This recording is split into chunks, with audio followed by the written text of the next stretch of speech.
Hello दोस्तों, नमस्ते, जय माता दी। मैं अपने चैनल सोनम मोदी लोकगीत नेहा मोदी लोकगीत दोनों पे आप लोग का स्वागत करती हूँ। छोटा सा बहुत धमाकेदार चटाकेदार चुटकुल्ला कहारवा नाच गीत लेके आई हूँ। आप लोग सुनिएगा और फुलवाइज करिएगा, कमेंट बॉक्स में ज़रूर बताइएगा।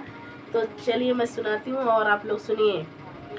गहिरी नदिया घैला डूबी है कि नाही, गहिरी नदिया घैला डूबी है कि नाही, गहिरी नदिया घैला डूबी है कि नाही। कहा तू ता मोरी सासू मेला घूमी आईत, कहा तू ता मोरी सासू मेला घूमी आईत। बलम पगलू पैसा दे है कि नाही, बलम पगलू पैसा दे है कि नाही। गहरी नदिया घैला डूबी है कि नाही, गहिरी नदिया घैला डूबी है कि नाही, गहिरी नदिया घैला डूबी है कि नाही। कहा तू ता मोरी सासू नैहर चली जाइत,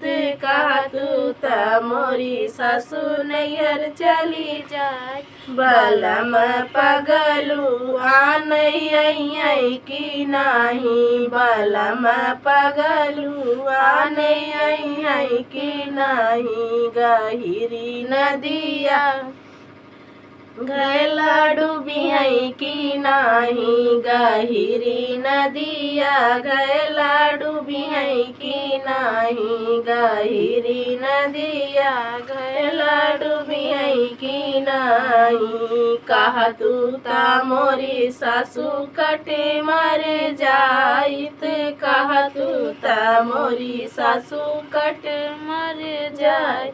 बलम पगलू रतिया रोई है कि नाही, बलम पगलू रतिया रोई है कि नाही। गहरी नदिया घैला डूबी है कि नाही, गहिरी नदिया घैला डूबी है कि नाही, गहिरी नदिया घैला डूबी है कि नाही।